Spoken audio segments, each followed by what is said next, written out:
बिस्मिल्लाहिर्रहमानिर्रहीम, अस्सलाम वालेकुम। मैं हूं मोहम्मद उसामा गाजी और आप देख रहे हैं अब पता चला।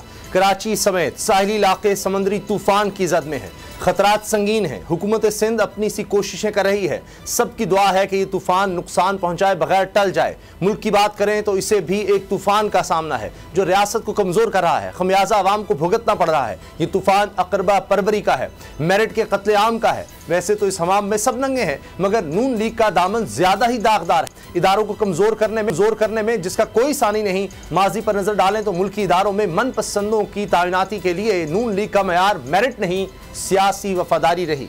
सदर ममलकत जैसे अहम ओहदे पर रफीक तारड़ की तैनाती इसकी एक मिसाल है, जिन पर साबिक चीफ जस्टिस सजाद अली शाह के खिलाफ साजिशों का इल्जाम है। नून लीग से सियासी वफादारी पर तैनात होने वालों में साबिक चीफ जस्टिस नसीम हसन शाह भी शामिल हैं, जिन्हें मनपसंद फैसले करने पर चेयरमैन पीसीबी के ओहदे से नवाजा गया। मुजीबुर रहमान चेयरमैन पीसीबी के ओहदे के हकदार सिर्फ इसलिए ठहरे कि क्योंकि वो नवाज शरीफ साहब के मंजूर नजर सेनेटर सैफुर रहमान के भाई थे। सिंध से गौस अली शाह ने पार्टी के लिए बेशक कुर्बानियां दी, मगर सदर पाकिस्तान बनने का कुर्रा मरहूम ममनून हुसैन के नाम इसलिए निकला क्योंकि उनके दही बड़ों ने मियां साहब का दिल जीत लिया था। मशहूर यह भी है कि नजम सेठी को 2 मरतबा पीसीबी चेयरमैन का ओहदा भी मेरिट नहीं बल्कि नवाज शरीफ की कुर्बत की वजह से मिला। दूसरी तरफ जिसने भी कायदे मोहतरम का दिल तोड़ा उसे फिर हुकूमत ने ओहदे पर नहीं छोड़ा। कहते हैं कि साबिक आर्मी चीफ जनरल जहांगीर करामत से सिर्फ कौमी सलामती कौंसिल बनाने की तजवीज पर इस्तीफा लिया गया, क्योंकि यह तजवीज मियां साहब को नागवार गुजरी थी। अकरबा परवरी और इदारों में मुदाखलत का ताजा निशाना साबिक चेयरमैन नैब आफ्ताब सुल्तान बने और अब एक और काबिल, मेहनती और नेक नाम अफसर तारिक मलिक को नादरा की चेयरमैनी से जबरदस्ती हटाया गया है।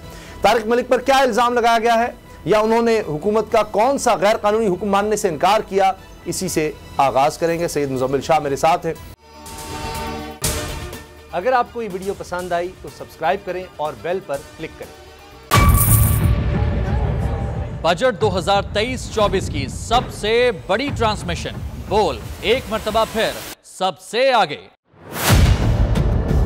वजीर खजाना की बजट तकरीर की सबसे बड़ी कवरेज 62% अवाम ने देखा बोल की स्क्रीन पर। Welcome back to the budget transmission.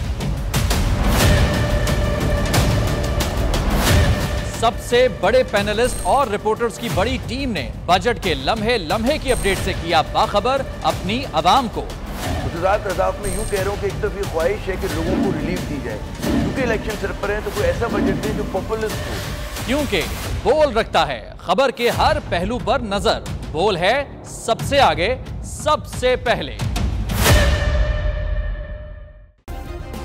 Subscribe करें और बेल दबाएं ताकि कोई खबर रह न जाए।